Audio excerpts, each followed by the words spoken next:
Because I frequently delve into the world of expired film, I've been asked from time to time which discontinued films I'd love to try. Of course, the number one would have to be Kodachrome, but there's a slim to none chance of me ever shooting Kodachrome.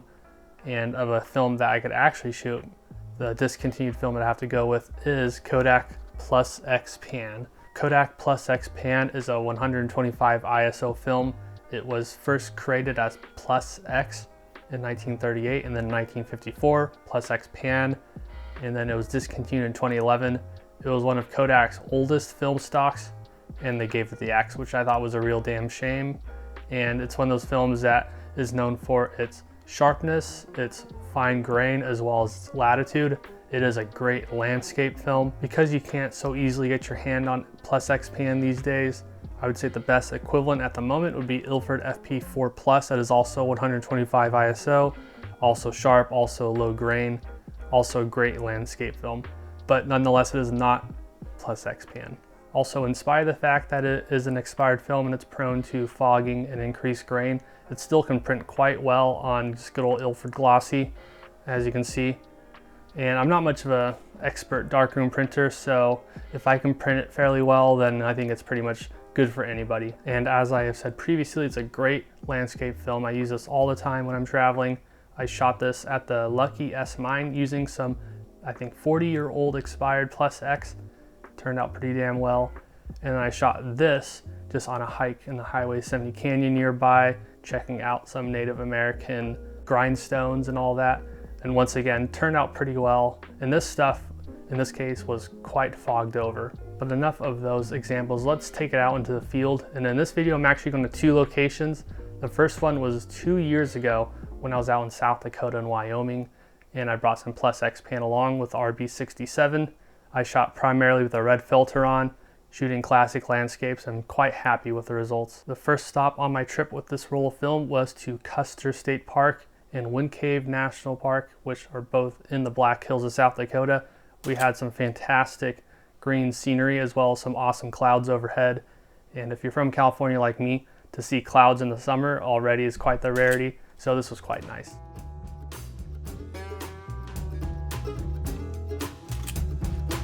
My second stop with the Plus-X Pan was to Devil's Tower in Wyoming, just across the border from South Dakota. And it was an awesome sunset. Took quite a few color images, but of course I cannot leave out my Plus-X Pan. The third shot was heading westbound through Wyoming, and we were in Johnson County, Wyoming. And there's some killer thunderheads that rolled in, created a really dynamic sky, and it just had this nice high desert landscape that I really loved to photograph, and it really excelled with Plus-X Pan.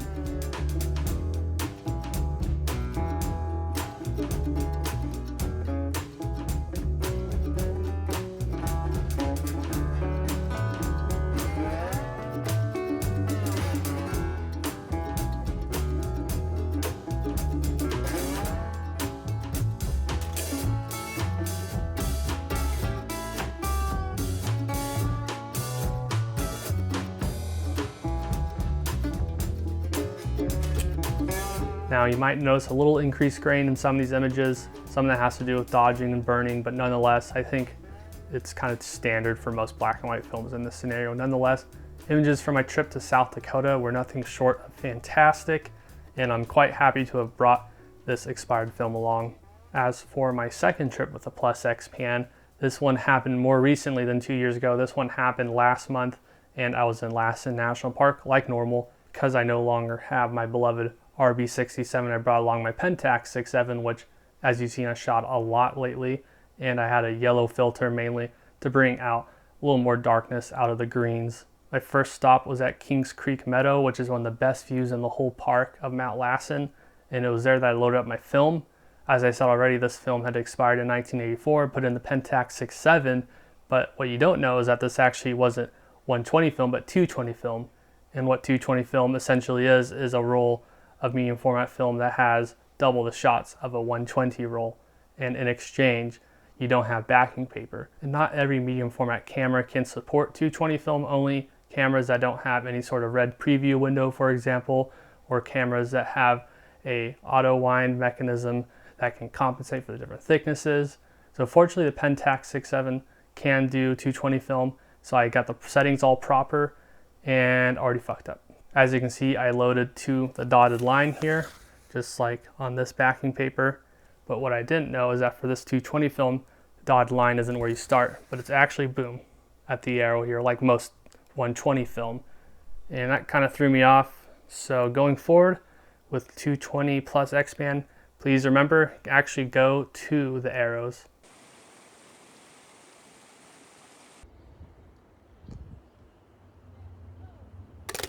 As a result of not loading my film properly, I actually lost my first shot and a little smidge of my second shot.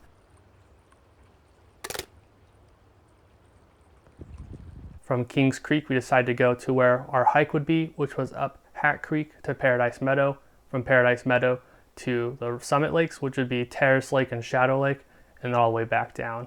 On a weekday in the summer, fortunately the trail is pretty empty, so we kind of were all on our own, which is freaking awesome, and had some really nice view of Hat Creek as it was rushing down with some fresh snow melt.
Here we finally arrived at Paradise Meadow, and it was here that I decided to have my first refreshment.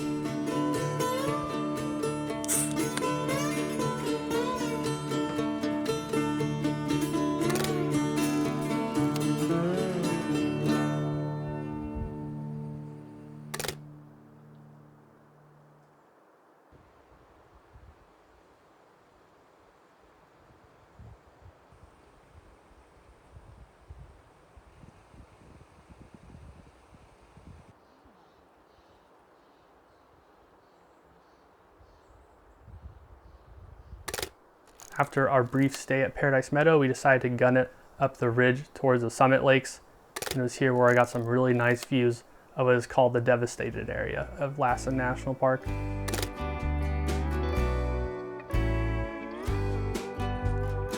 Finally, after a decent climb, we arrived at Shadow Lake, and it was there where I felt I deserved another refreshment.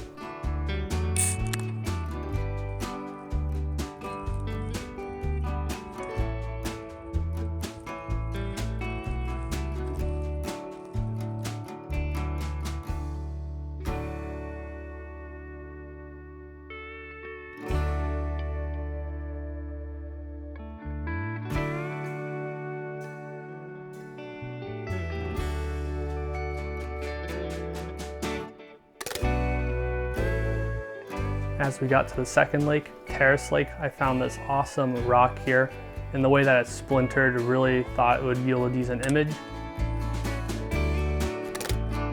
And overall, I'm quite happy with the image, although I do wish that the background was a little more in focus, so going forward, I'll just need to remember that.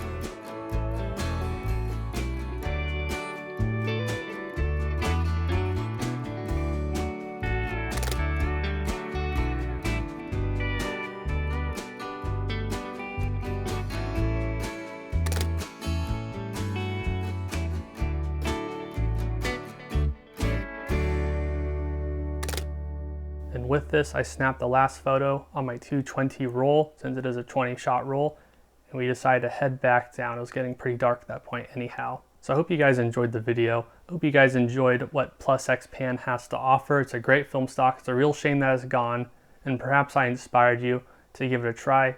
Although you can't buy it from B&H or somewhere fresh, you got to get it from eBay most likely. And for those of you who have already shot Plus-X Pan, to be curious to see your results. So if you can, try and link it in the comments for us to see. And if you haven't shot it, as I said, try and give it a go.